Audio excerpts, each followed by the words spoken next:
Hello guys, my name is Nurul Kurnia, NPM 2141-2028, Accounting Study Program. On this occasion, I will explain about basic concept, meaning and models of leadership from the leadership course with lecture at the Chandra SMMM. Okay guys, let's continue and look it together. Oke, di sini saya akan menjelaskan mengenai konsep dasar, makna dan model kepemimpinan. Kepemimpinan adalah proses mengarahkan dan mempengaruhi aktivitas yang terkait dengan tugas-tugas kelompok atau organisasi. Pada dasarnya, kepemimpinan melibatkan kemampuan seseorang untuk memotivasi, mempengaruhi, dan mengarahkan orang lain dalam upaya mencapai tujuan bersama. Hal ini dapat melibatkan perencanaan strategis, pengambilan keputusan, dan pengelolaan sumber daya manusia, dan lainnya untuk mencapai hasil yang diinginkan. Beberapa elemen penting dari definisi kepemimpinan meliputi yang pertama yaitu pengaruh. Kepemimpinan secara inheren melibatkan kemampuan untuk mempengaruhi orang lain melalui motivasi, komunikasi, dan model perilaku. Lalu tujuannya, kepemimpinan selalu terkait dengan pencapaian tujuan tertentu, baik itu produktivitas, perubahan, atau pengembangan dalam organisasi atau tim. Selanjutnya, interaksi. Kepemimpinan tidak terjadi dalam isolasi. Itu melibatkan interaksi dinamis antara pemimpin dan pengikutnya. Selanjutnya, konteks. Studi dan konteks tempat kepemimpinan terjadi mempengaruhi gaya dan efektivitasnya. Konteks bisa meliputi faktor-faktor seperti budaya organisasi, struktur tim, dan situasi ekonomi atau politik. Kepemimpinan adalah suatu kemampuan yang seringkali dapat dikembangkan dan diperkuat melalui pengalaman pendidikan, pelatihan, dan umpan balik. Ini bukan hanya tentang memiliki kekuasaan untuk membuat keputusan, tetapi juga tentang mengelola hubungan antara manusia secara efektif untuk mencapai hasil yang optimal.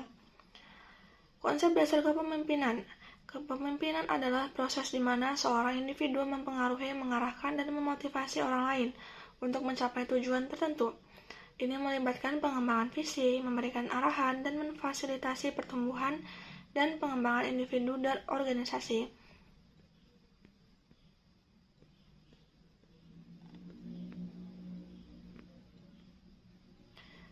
Di sini pemecahan masalah. Kepemimpinan melibatkan kemampuan untuk mengatasi tantangan dan memecahkan masalah yang muncul dalam organisasi atau tim.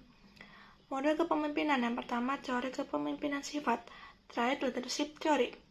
Model ini menekankan bahwa kepemimpinan dimiliki oleh individu yang memiliki serangkaian sifat atau karakteristik tertentu. Contohnya termasuk kepercayaan diri, integritas, dan kemampuan berkomunikasi. Teori kepemimpinan perilaku, behavioral leadership theory, fokus pada perilaku yang ditunjukkan oleh pemimpin yang efektif. Ini mencakup gaya kepemimpinan seperti orientasi tugas atau hubungan serta tindakan dan interaksi sehari-hari dengan anggota tim.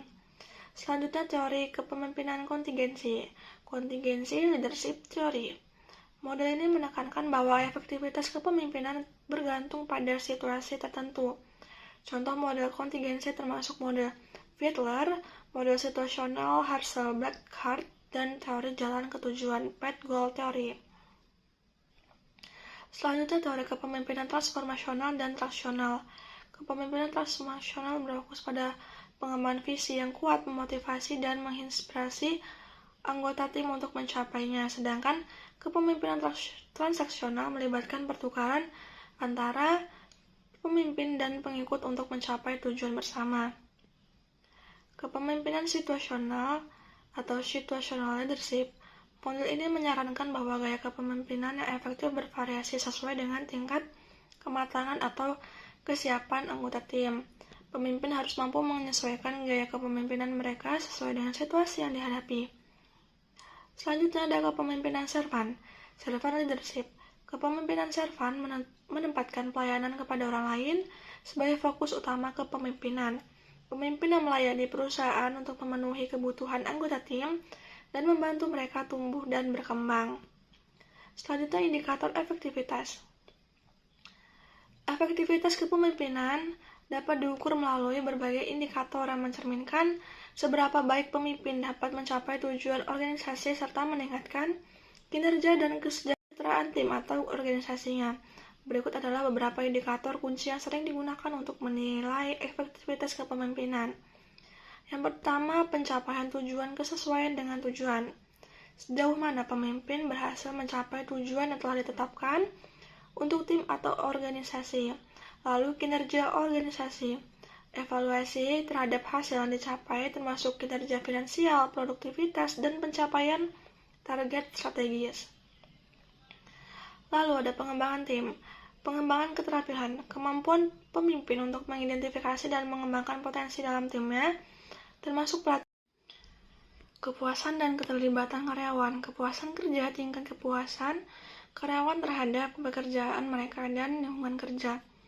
Keterlibatan karyawan. Sejauh mana karyawan merasa terlibat dan termotivasi untuk berkontribusi terhadap keberhasilan organisasi. Selanjutnya, iklim organisasi. Ada yang mempengaruhi yaitu budaya dan nilai. Kemampuan pemimpin untuk membentuk dan mempertahankan budaya kerja yang positif dan nilai-nilai yang mendukung tujuan organisasi. Manajemen konflik, yaitu kemampuan untuk mengidentifikasi, mengelola, dan menyelesaikan konflik dalam tim atau antar departemen. Lalu kepemimpinan dan inovasi. Kemampuan berinovasi, seberapa efektif pemimpin dalam mendorong inovasi dan beradaptasi dengan perubahan dalam pasar atau industri. Selanjutnya, pengambilan keputusan. Kecepatan dan akurasi dalam pengambilan keputusan dalam situasi yang berbeda. Lalu pengaruh dan hubungan eksternal. Pengaruh eksternal adalah efektivitas pemimpin dalam membantu dan melibatkan hubungan dengan pihak-pihak luar seperti mitra, klien, dan pemangku kepentingan. Lalu reputasi organisasi. Pengaruh kepemimpinan terhadap reputasi dan citra organisasi di mata publik. Jadi dapat disimpulkan, kepemimpinan melibatkan lebih dari sekadar pengelolaan orang, yaitu tentang mempengaruhi mereka secara positif dan memberikan arah yang jelas untuk mencapai tujuan bersama. Lalu memahami konsep dasar makna dan berbagai mode kepemimpinan, membantu individu mengembangkan keterampilan kepemimpinan yang efektif dalam berbagai konteks organisasi. Okay, thank you all for your attention. Bye-bye.